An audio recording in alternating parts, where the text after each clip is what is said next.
কালো বাড়ির ডাক অংশ ৩।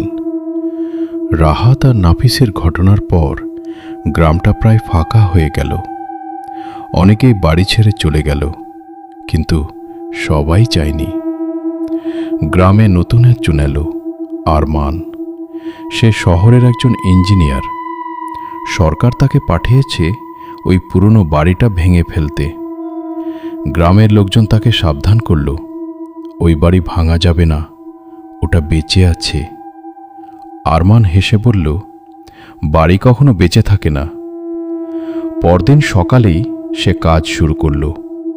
কিছু শ্রমিক নিয়ে সে বাড়ির সামনে গেল, কিন্তু অদ্ভুত ব্যাপার, যেই তারা দেয়ালে হাতুড়ি মারল, ভেতর থেকে কারো চিৎকার শোনা গেল। একজন শ্রমিক ভয়ে হাতুড়ি ফেলে দিল। স্যার, এটা ঠিক না। আরমান রেগে গিয়ে নিজেই দেয়ালে আঘাত করল। হঠাৎ দেয়াল ফেটে একটা কালো তরল বের হতে লাগল, রক্তের মতো, কিন্তু আরো ঘন। তারপর দেয়ালের ভেতর থেকে একটা হাত বের হলো, জীবন্ত হাত। সব শ্রমিক দৌড়ে পালালো, কিন্তু আরমান দাঁড়িয়ে রইল। সে প্রথমবার একটু ভয় পেল। রাত হয়ে গেল, কিন্তু আরমান ঠিক করল আজই সে শেষ করবে। সে একা বাড়ির ভেতরে ঢুকল। ভেতরে ঢুকেই সে বুঝল আজ কিছু আলাদা। বাড়িটার ভেতরে যেন শ্বাস চলছে, দেয়ালগুলো ধীরে ধীরে নড়ছে।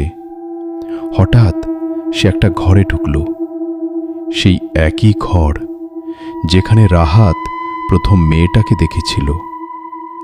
ঘরের মাঝখানে একটা পুরনো আয়না, আর আয়নায় সে নিজের প্রতিবিম্ব দেখল না, দেখল একটা মেয়ে দাঁড়িয়ে আছে তার পেছনে। ধীরে ধীরে সে ঘুরে দাঁড়ালো। সেই মেয়েটা, লম্বা চুল, চোখ নেই, মুখে অদ্ভুত হাসি। মেয়েটা এবার কথা বলল, তুমি জানো না এই বাড়ি কে বানিয়েছে? হঠাৎ চারপাশে অন্ধকার, তারপর একের পর এক দৃশ্য ভেসে উঠল। অনেক বছর আগে জমিদার তার মেয়েকে এই বাড়ির ভেতর বন্দি করে রাখত, কারণ মেয়েটা অস্বাভাবিক ছিল। সে নাকি মৃত মানুষদের সাথে কথা বলতে পারত। এক রাতে জমিদার সিদ্ধান্ত নিল মেয়েটাকে মেরে ফেলবে। সে তাকে এই ঘরেই জীবন্ত কবর দেয়।